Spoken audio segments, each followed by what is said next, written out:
Hello everybody, welcome back to the channel.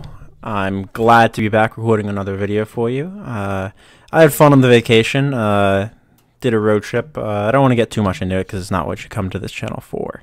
So right before I left, I did a live stream and I started the league that Seagomes sponsored.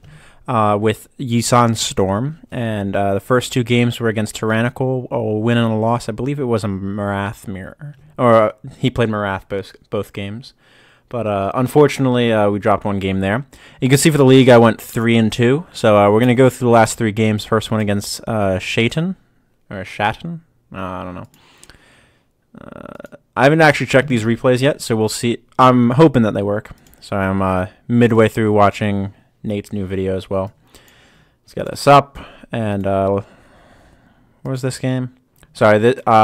So right before I went on vacation, I wanted to run these games out. So I played all three of these games right before I left. I wasn't sure what date the league closed. I didn't want to miss it and miss out the three things. But now I'm back. I wanted to do these before I lose track of them, basically, and start another league. Then I would have to go through my played games and try to find them. It's too much issue.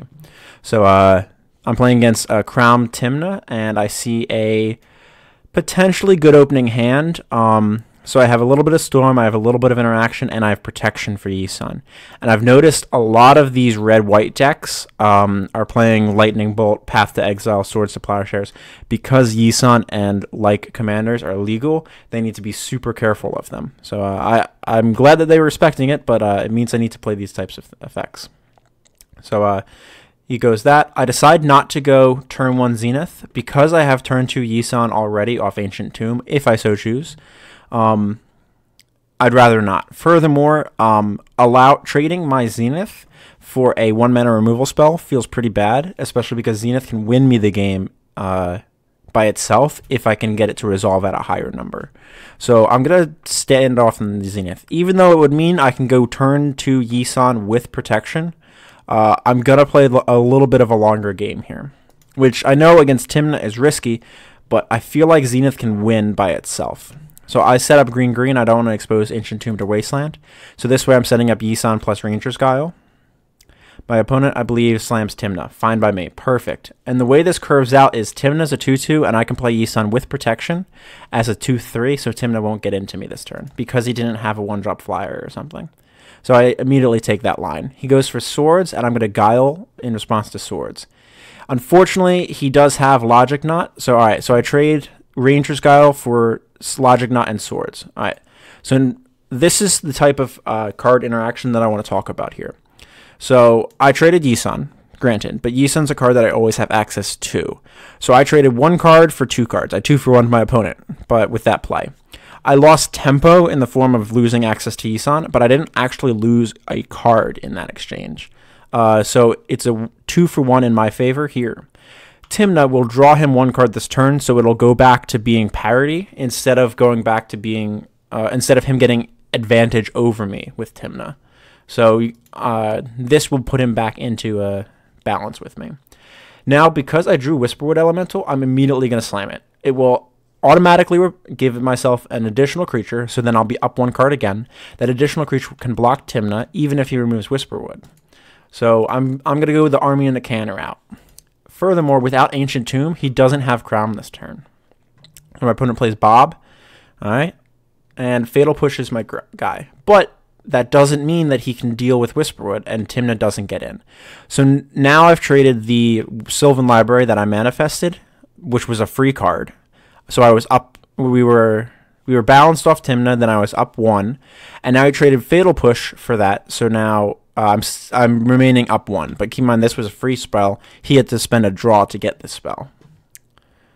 So I'm up 1 on my opponent now, but Dark Confidant will get him back even again if I can't deal with it.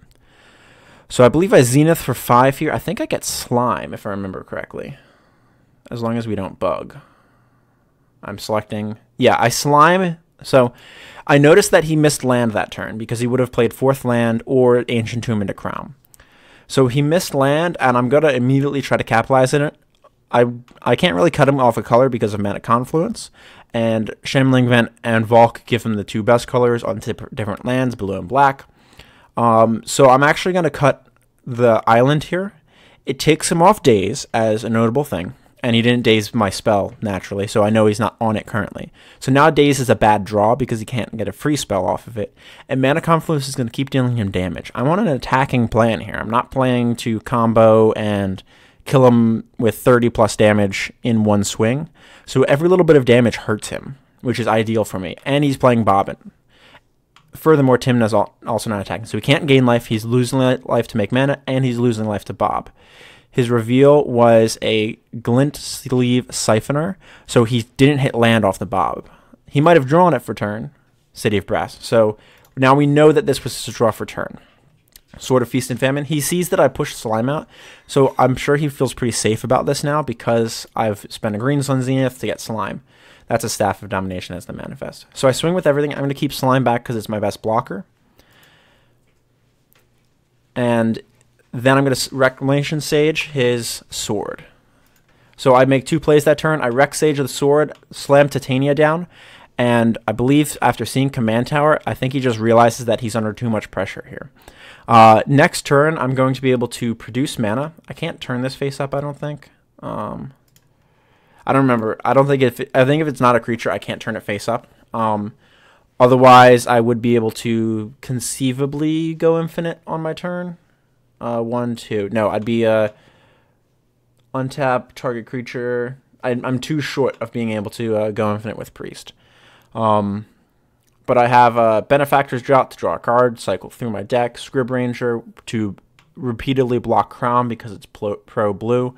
My opponent does concede, though, and I think it's probably correct. I don't know if there's a chance he could get out of it. He did hit Command Tower, but he went to his draw step, and I guess he didn't like what he drew and realized I have a lot of pressure here. And next turn, I'm swinging for 4, 5, 6, 7, 8, 9, 10, conceivably. Maybe more, but I'm putting him down so far in life that he's going to have to chump block with Bob to not die to it. A very good game, though. I definitely enjoyed it. So on to the next one. Wait, there's a way to... Alright, how do I go back? I think it's that. Yeah, it's that button. Alright, it's the arrow. So next one is against Mortared, I guess, with some really terrible elite speak for the 3. 3 is an E. I lose the dice roll. That seems common for this. So he's playing Gitrog Monster, and I mull my first hand, and I find a hand with Fauna Shaman, Whisperwood, and I feel confident about Fauna Shaman in this matchup mostly. Gitrog can be very fast, though. I scry Skull Clamp to the top because it is draw, and I don't have a fast start no matter what. Hymn to Torque, he hits Whisperwood and land. He doesn't hit Fauna Shaman or my Elvish Archer. So I go for Fauna Shaman instead of going Copperhorn Scout Clamp, which I probably should have done instead. But instead I'm going to transmute the Copperhorn into a Llanowar. I walk into the Damnation, though, and that really puts me on the back foot, which is why I think it might have been correct to capitalize on Skull Clamp value rather than do anything else. He goes Damnation into Gitrog, and I'm not in great shape anymore. Extra land. So I'm just going to push Yisan out, I believe. Yeah, so this is my one chance at trying to get back into it. Yisan into Clamp shenanigans. And I believe he removes Clamp this turn. This game was a little while back. Yeah, he Worldbreakers my Clamp, which I agree with. He could have made the super risky route of Worldbreakering a land, but if I drew land, he'd be in a much worse shape because I'd have a Yisan activation and I'd still have Clamp. So the chance of taking me off Yisan mana was low.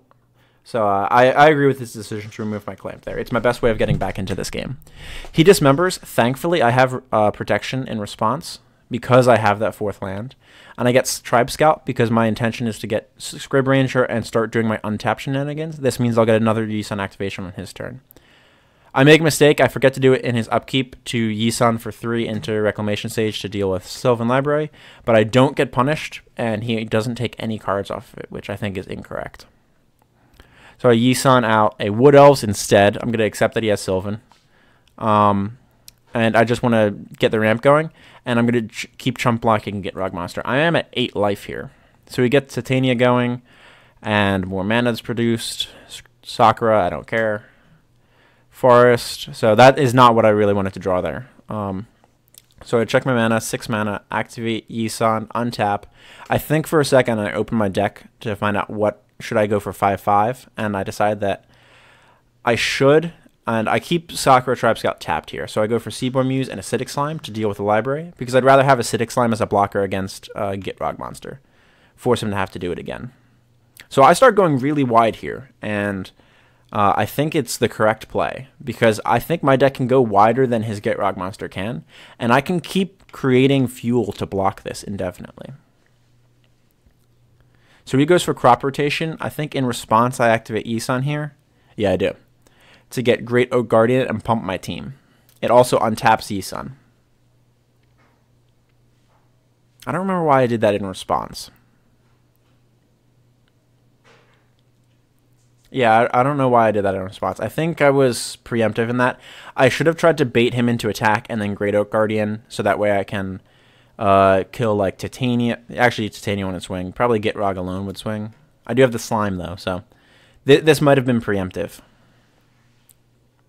So he keeps doing lots of shenanigans, and then he inexplicably casts Toxic Deluge for 10. And that's a huge chunk of life to do, especially after he's been using squandered resources to create a ton of elementals. I really don't understand this.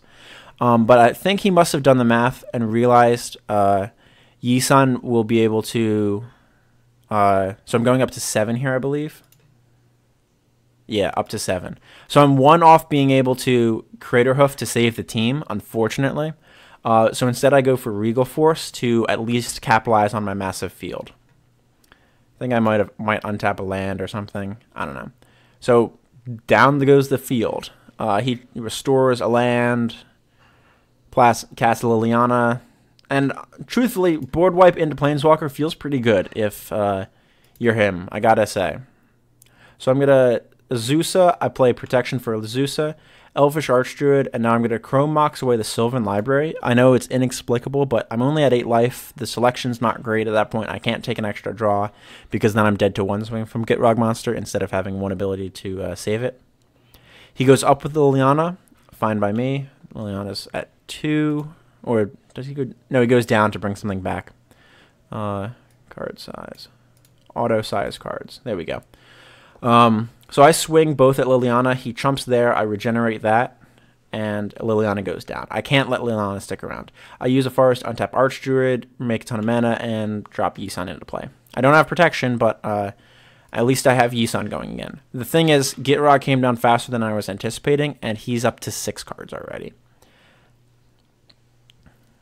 So he gets Crucible going, and I believe that basically is the nail in the coffin, because Gitrog is going to generate too much value for me to sustain. So I go fetch Dryad Arbor because I can Quirion Ranger, bounce Dryad Arbor as infinite chump blocking, and with extra land drops I have Azusa to make sure that I keep getting down. Prime time is going to be an issue though.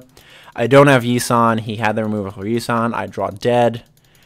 He chump blocks. I regenerate. I'm trying to make his life total matter, but he gets Dark Depths combo online. Oblivion Silvers me, gets something. So I chump block and block. I bounce Dryad Arbor, and I believe no, I don't regenerate. I just let it go. And I draw another land. Absolutely terrible. He cleverly uses the depth stage combo in response to make Merit Lage, because I could. So I was going to try to Yisan for 2/2, and I was going to get Phyrexian Revoker, I believe, naming Thespian Stage. I believe it can name lands. I'm not sure off the top of my head. If I could have, I was going to get Thespian Revoker and name Thespian Stage. Yeah. But he does it in response and cleverly avoids what might have been a misplay. So I go get Bird because it blocks Merit Lage once. And Ship, I can't really make 10 life threatening to him. I'm at 3 life. I see if I can figure out anything. Get Dosan. I believe I survive here at 1. Yeah. He plays Ramanap. Rex Sages my land, effectively. Liliana's me. I pitch Priest, and I draw another land. So bad. I go for Surak, but I have no way to give him Trample or really do anything specific with my team. And that is the game. Do we bug? Oh, no. That was just the game. But that's where I conceded. It's weird that it's not showing. Ooh, goddamn. I just had it correct, too. All right, last game against Focus won. Focus did not win. There we go. Force a Habit sends the mouse over there for me. So I see a very sweet opening hand. I have turn 1 Zenith into Arbor. I have Chord of Calling for more value. My opponent's on Crown Tymna. What a surprise. And I have 2 pieces of defense. So instead of going turn 2 Yisan, I go for Devoted Druid because this gives me turn 3 Yisan with double protection. Instead, I see that my opponent has no blue, and I believe I play Whisperwood here instead. Yeah, Whisperwood Elemental. It was so good in the other Crown Tymna match, I just decided that I'm going to go for this value instead. Because now I'm also forcing him to have an answer to something that's very difficult for him to answer. He's going to have Tymna plus draw a card, but I get a card off Whisperwood, so I feel pretty balanced about it still. This is a good way of matching Tymna's card advantage. All right, click play. Thank you. I don't know why it's taking so long. Oh, he was not doing anything for a moment. There we go. That's so weird. I don't know why the lag is happening there. It should just keep going from play to play. But, so I have protection for Whisperwood, which I absolutely would do if he sends something like Vindicate at it. And he gets to draw a card, but I got a 2-2. Unfortunately, it's my Rex Age, but still a 2-2 that I can block Tymna with indefinitely. So I slam Yisan, and Yisan blocks Tymna good enough, so I'm gonna attack with the 2-2, which I know he won't trump block with using his commander, because he'd be trading his commander for something that I did nothing for. So I float mana, and the reason I do it like this is I want him to think of Chord of Calling and know that I have it. By tapping Yisan here while it has Summoning Sickness, he knows I have a Convoke spell in my hand. There's only one green Convoke spell that's worth playing. So I'm giving him information that I have Chord of Calling intentionally here. Because I want him to think about Reclamation Sage coming out at instant speed if he equips this. And I want him to think about it. So instead, he plays Jitte and he passes it. He doesn't equip. It does exactly what I need. So by telling him that I have Chord, I effectively prevented Umezawa's Jitte from being equipped because of the fear of the Reclamation Sage that I have face down. I can't get this trigger if I turn it face up. So I've effectively prevented Jitte from hitting me and getting counters, even though I can't stop it. I mean, theoretically, I guess I could Chord for Revoker in response, but I don't really want to put Revoker into play while he has 2 mana open. Because if he has a way to kill Revoker, I lose Revoker, and then I have blown my Chord. So he gets to draw a card, but I got another. So my card advantage to Whisper Elemental is also happening before his Tymna card advantage. He's keeping parity with me. I'm advancing ahead, and then he catches up, and then I advance ahead, then he catches up. And that's how this is going back and forth here. So Chord of Calling, what do I do with it? I think for a sec. I look at his life total. I look at his mana. Do I go for it? No, I'm going to Yisan first. Whisperwood, or Wirewood. This lets me reset Devoted Druid. I'll Yisan again. What do I get it to? I'll get the Revoker now, I believe. And now because I've stopped Jitte for 1 turn, it lets me Yisan into the Revoker instead of...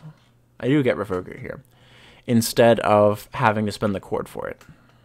So sometimes giving away that information is pretty pertinent. All right, jump a turn. An unexpected error occurred. All right, jump a turn. Maybe can I jump a full turn? Okay.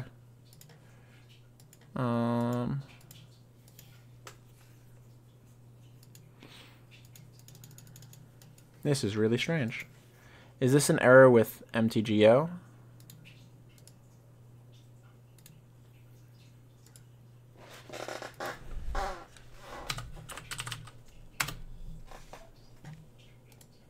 End task.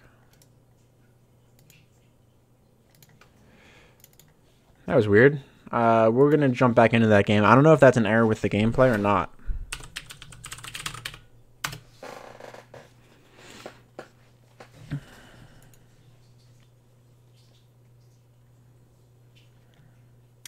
It is not Wednesday. It's not their updating time. So close that. Go to the play lobby.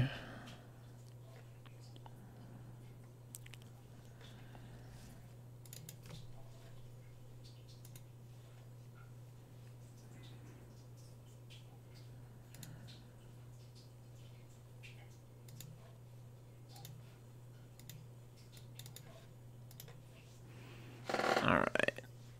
Game 1. Jump turn. Devoted Druid.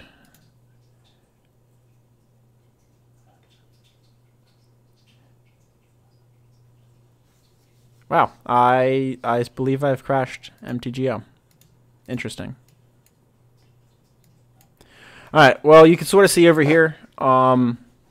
He plays sort of Fire and Ice and equips it. I protect my Revoker in response with a Patra's Mark, and the following turn I can Crater Hoof him out of the game. That is wildly annoying. Moto, fix your goddamn client. Alright. Back to Task Manager.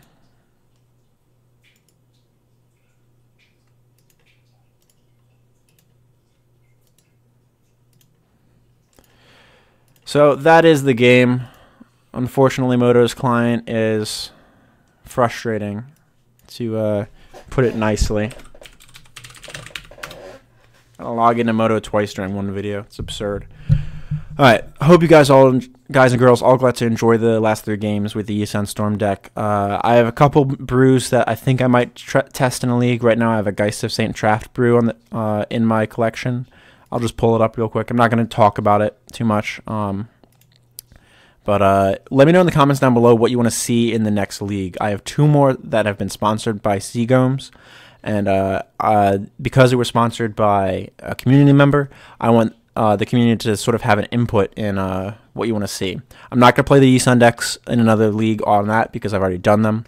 So one of the other options is what I'm looking towards. I might play...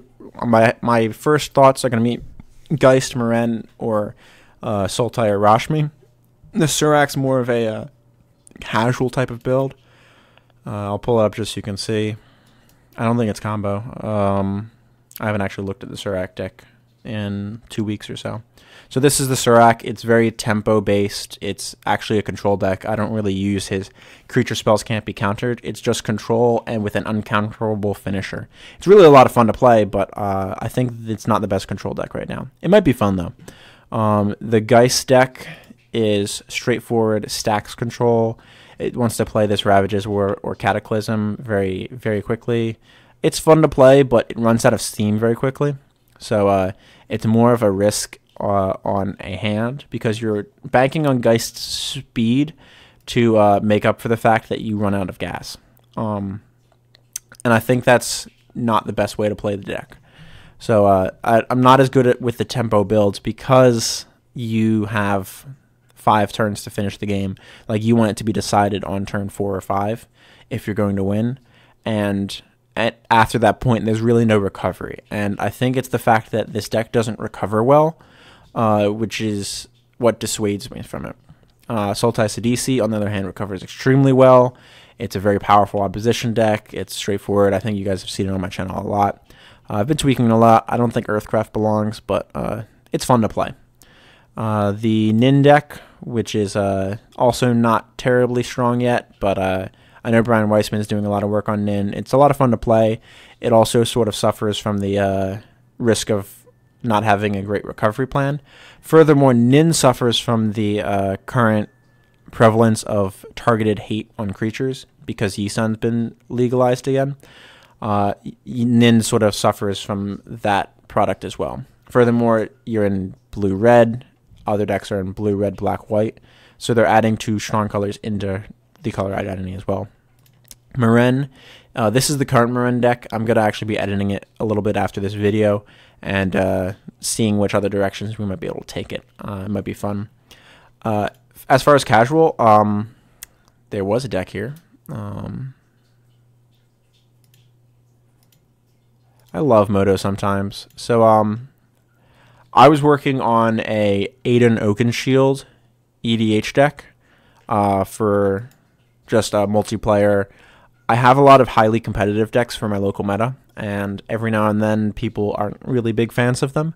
So for the games where I get matched with other like lower skill tier, I guess, people, or severely budget limited people, which are basically precon decks or precon-esque decks with the card selection in them, I want to have a more casual style deck. Not weak deck, but more casual style, non-combo style deck for multiplayer. And I was building an Aiden Oakenshield Eldrazi deck, which was really cool, and it was sitting right here next to Mina and Den, and now it's not showing up, because I remember I changed Mina and Den to a green deck box. So love the client moto, just absolutely stellar programming here. I'll see you all in the next one. Don't forget to like, subscribe, and share the video to anyone you think might enjoy my type of content. Let me know in the comments down below what misplays you saw that I made, or that you think could have been done better if I didn't talk about them specifically. If you want to see more of my content, and make sure to let me know in the comments which deck you want to see me play in the other 2 leagues. I'm not going to play the same deck in back-to-back leagues, though. I want to give different variety because it's for the community, and while this is one of my hobbies and I run this channel as a hobby, I want all of you to get to enjoy my content as much as I enjoy making it. If you want to support me on Patreon, there should be a link on screen now. You can pledge $1 or more a month. It'll drop out automatically. You'll get access to my Patreon exclusive vids and Patreon exclusive content. And I've found an editing program that I want to use, and we'll be doing that soon to have a Patreon exclusive page in my videos as well. See you all in the next one.